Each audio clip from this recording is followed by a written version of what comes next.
My name is Harold. I'm 68 years old, and my granddaughter mistakenly group texted a plan about my farm to the family chat, including me. The betrayal hit like a harvest storm. I saddled up at sunrise with documents and a lawyer on speed dial. Grandpa's senile, keeps babbling about legacy, she texted. Aunt Jen at the VA hospital will sign off on dementia. Farm's 500,000 value, $1,000 per month nursing home. We split profits. The land I plowed since 75, paid for by Vietnam vet benefits and dawn to dusk labor. I'd raised her after her parents' crash, funded college by selling cattle. The chain laughed, he'll never notice the transfer. Grew up Dust Bowl poor. Dad said, blood don't mean blind. Widowed young, poured life into grandkids. She turned distant post-grad. Loans drained my savings. Signs, fake vet, evals, hidden deeds, exclusion from holidays. That text ignited me. Locked accounts, exposed $15,000 theft. County records, cousin confessed for immunity. Voided frauds. Attorney prepped elder abuse case. Confrontation, played texts to cops at family dinner. Settlement, full restitution, $25,000 damages, online confession, will to Veterans Farm Co-op. Tipped IRS on her side hustle. Audit hit $28,000 owed. Sold tractor for condo near grandkids who stayed loyal. Now woodworking, mentoring young vets. She divorced amid fights. Peace at last. If you've ever felt the sting of betrayal from the ones you raised with your own blood, sweat, and tears, you'll understand the thunder that rolled through my chest that day. But let me take you back, because to truly grasp why that group text shattered me, you need to know the man I was and the life one furrow at a time. I was born in 1957, right in the heart of Oklahoma, during the tail end of what folks still whispered about as the Dust Bowl hangover. My parents were sharecroppers, scraping by on land that barely gave back what you put in. Dad was a tough old bird, a World War II vet who'd seen Normandy and came home with a limp and a Purple Heart. Harold, he'd say, his voice like gravel under boots. Blood don't mean blind. Family's everything, but you watch your back, even with kin. Mama was the soft one, baking bread from flour sacks and teaching me to read by lantern light. We didn't have much, no running water till I was 10, no TV ever, but we had grit, and that grit got me through. At 18, I shipped out to Vietnam, drafted, like so many. I was a grunt in the 101st Airborne, humping through jungles that smelled of rot and fear.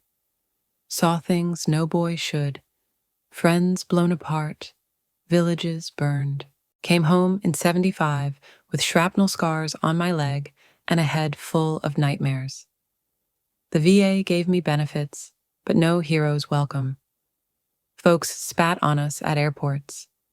I used those benefits to buy 200 acres of scrubland in rural Kansas. This is my legacy, I told myself, as I cleared it with a secondhand tractor. Married my high school sweetheart, Ellie, that same year. She was a nurse's aide, tough as nails, with a laugh that could chase away the monsoon memories. We built that farm brick by brick, or rather post by post. Fenced it, plowed it, planted corn and wheat, raised cattle on the side. Ellie and I had 2 kids, our son Tom and daughter Sarah. Life was hard. Droughts in the 80s wiped us out twice, but we bounced back. Then, in 1992, tragedy struck. Tom and his wife died in a car wreck on I-70, leaving behind their 2 kids. Little Emily, just 5, and her baby brother, Jack, only 2. Ellie and I didn't hesitate. We took them in. They're ours now, Ellie said, hugging them tight. But cancer took Ellie 5 years later, leaving me a widower at 45, raising grandkids on a farm that demanded every ounce of me. Emily was my shadow from day one, bright-eyed with her mama's curls. She'd follow me to the barn at dawn, helping feed the calves. "Grandpa, tell me about the war," she'd beg, and I'd spin tales, cleaned up, of course, about camaraderie and survival. I taught her to drive the tractor at 12, how to mend fences at 14. Jack was more bookish, but Emily? She was farm-born. I worked sunup to sundown to give them better. Sold off 50 acres to pay for Emily's braces and Jack's asthma meds. Skipped my own doctor visits to fund their school trips. When Emily hit high school, she shone, 4-H champion, volleyball star. Teachers said she's college material. But college? That was a dream for city folk.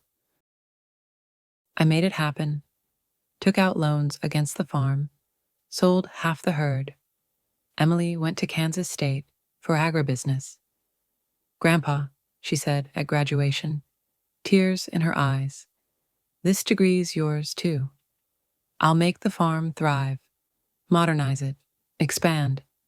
Jack went to community college, became a mechanic. But Emily? She was my pride. Post-grad, she moved back for a bit, helped with harvests. Then she met Derek, a slick salesman from Topeka. They married quick, and things shifted. At first, it was small. Visits dwindled. "Busy with work, Grandpa," she'd text. But I'd send money. $500 here for their apartment deposit. $1,000 there for Derek's car repair. My pension and farm income stretched thin. Then, 3 years ago, the farm hit hard times. Bad yields, vet bills piling up. Emily suggested, "Let us help manage finances." I trusted her, gave her access to accounts, but balances dipped oddly. $200, $500 gone. "Groceries for you," she'd say. I believed it. Subtle signs crept in. Fake concern. "Grandpa, you forgot our anniversary call. Memory slipping?" I'd laugh it off, but it planted seeds. Uninvited evals from a VA buddy of Derek's.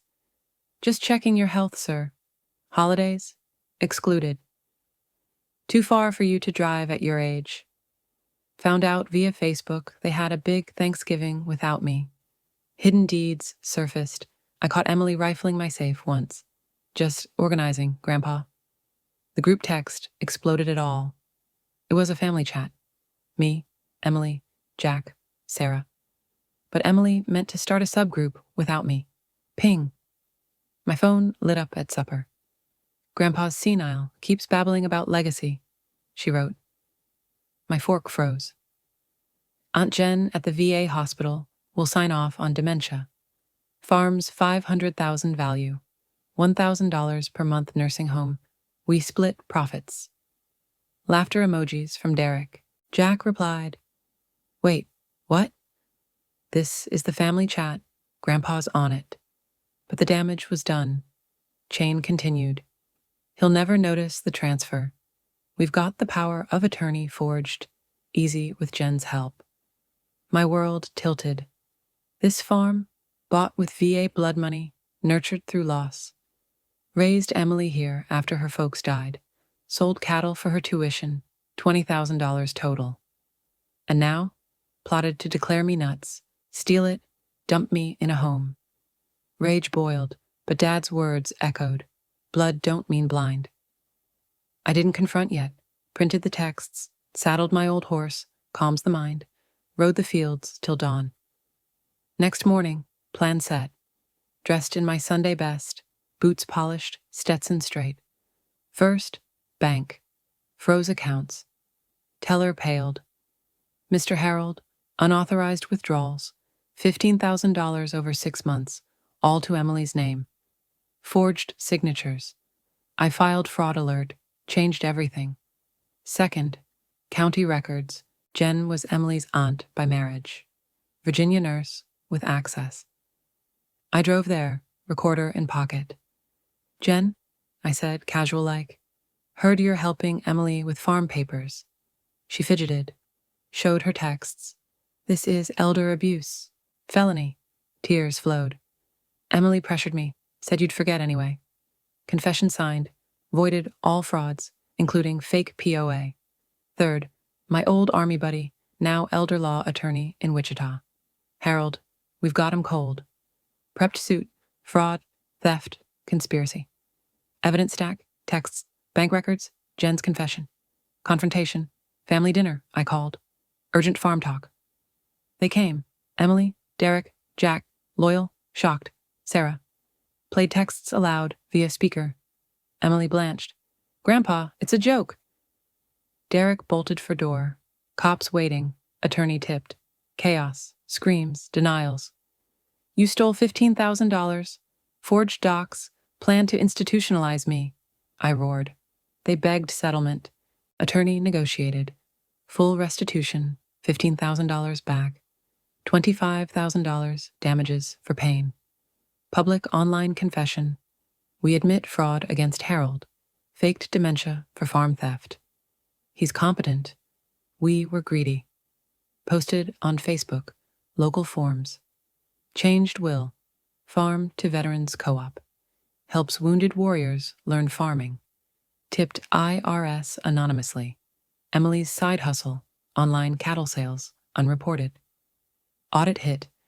$28,000 owed. They sold Derek's truck. Pawned rings. Sold my tractor. Bought cozy condo near Jack. He cut ties with Emily. Now, woodworking shop, mentoring young vets at VA. Teach 'em resilience. Emily's marriage crumbled. Fights over blame. She wrote once, "Forgive me?" I replied, "Forgiven, but forgotten." Actions have I built.